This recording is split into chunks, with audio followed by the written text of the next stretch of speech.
Graça e paz a todos, meus amados. Amados, estava estudando aqui o livro de João, mais precisamente no capítulo 8, fala o seguinte: Jesus, porém, foi ao Monte das Oliveiras.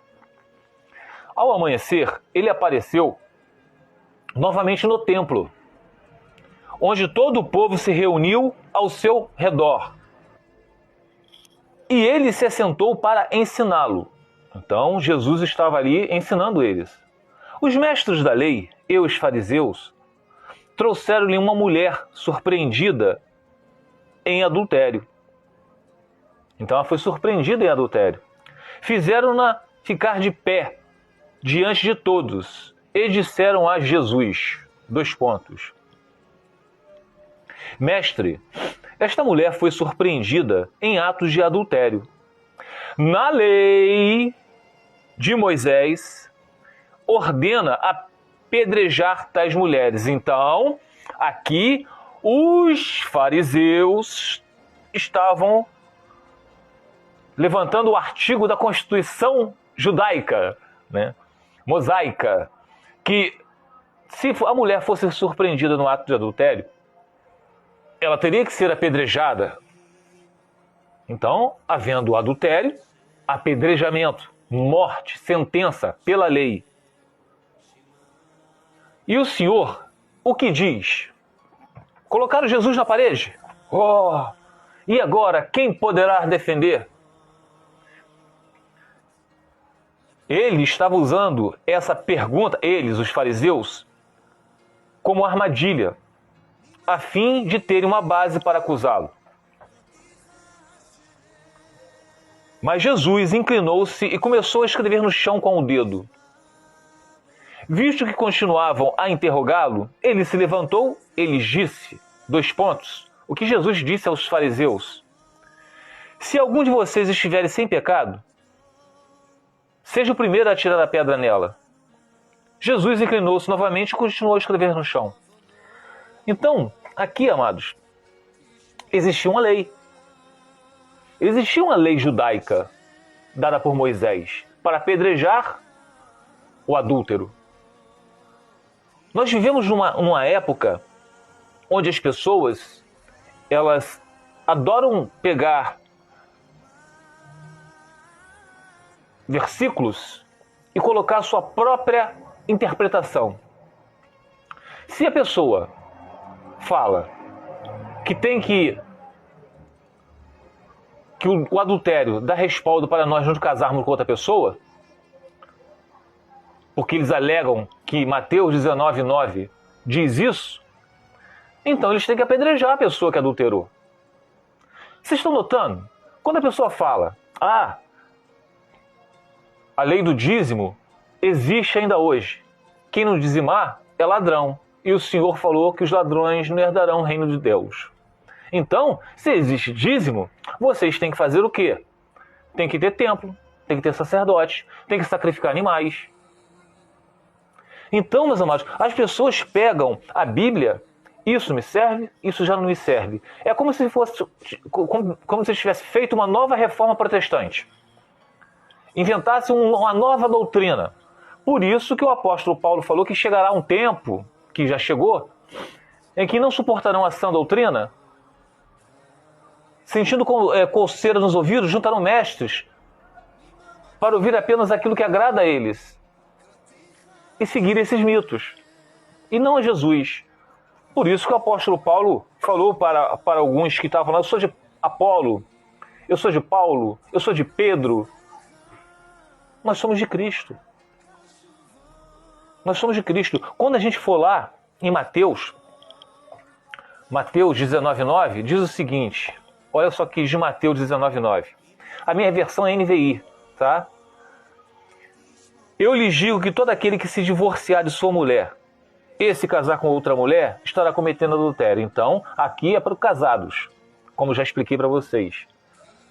Mas tem uma exceção, exceto por fornicação, que é o certo, que é o sexo antes do casamento.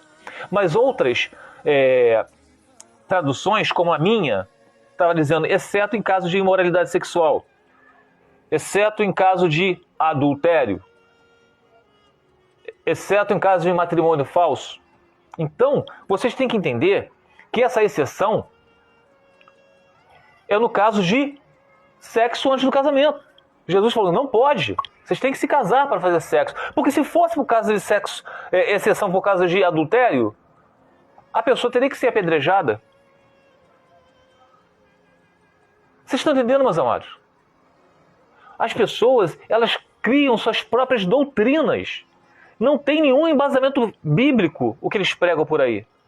E o pior que a gente vê que os grandes nomes, pessoas que já morreram, que estão dentro da teologia, pessoas que estão vivas hoje, são famosas na internet, proclamam que tem. Não! Houve adultério. Perdoa, mas casa com outro. Abre exceção quando o apóstolo Paulo falou, lá em 1 Coríntios, capítulo 7, versículo 39, que você só pode se casar com outro depois do divórcio se o primeiro cônjuge morrer. Se ele não morrer, vocês estarão em adultério. Assim como diz Romanos 7, comparando o casamento com a lei e a graça. Se vocês hoje creem que o sangue de Jesus foi o suficiente para lavar vocês de todo o pecado, que agora vocês são uma nova criatura em Cristo Jesus, vocês vivem pela graça, vocês são salvos pela graça, pela fé. Isso não vem de nós, não vem diante de cumprimento da lei. Nós passamos a cumprir os mandamentos do Senhor depois dessa graça. Mas nada que nós viermos a fazer, vai nos dar respaldo para a salvação. Então, se você pega um pouquinho da lei, que é guardar sábado, dizimar, e tantas outras coisas que tinham na lei e colocam na graça, vocês estão adulterando. Vocês têm que fazer primeiro morrer a lei, para que a graça reine. Então vai morrer, não matarás, não adulterarás. Não, porque isso faz parte da graça. Quem é liberto em Cristo Jesus não vai adulterar, não vai assassinar, não vai roubar, porque o Espírito de Deus está em nós. Vocês estão entendendo, meus amados? Aqui, antes desse versículo 7, do capítulo 8, tem o versículo 7 que diz assim, ó, Jesus ensina na festa. Aí eles perguntaram assim para as pessoas, como foi que este homem adquiriu tanta instrução sem ter estudado? Jesus respondeu, o meu ensino não é de mim mesmo, vem daquele que me enviou. Se alguém decidir fazer a vontade de Deus, descobrirá se o meu ensino vem de Deus ou se falo por mim mesmo. Aquele que por si mesmo busca a sua própria glória, mas aquele que busca a glória de quem o enviou, este é verdadeiro.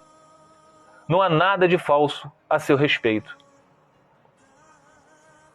Aí continua assim, Moisés não lhes deu a lei, no entanto, nenhum de vocês lhe obedece. Por que vocês procuram matar-me? Então, meus amados, a gente vê muitas pessoas falando por aí, para ensinar o evangelho, vocês têm que fazer uma faculdade de teologia. Ou então a gente vê uma pessoa humilde, que prega brilhantemente o evangelho. Aí chega uma pessoa que está com diploma de teologia debaixo do braço. As pessoas vão dar mais credibilidade àquele que é formado. Amados, o ensino, acabou de falar aqui, não vem de baixo, não vem de cima. Tá?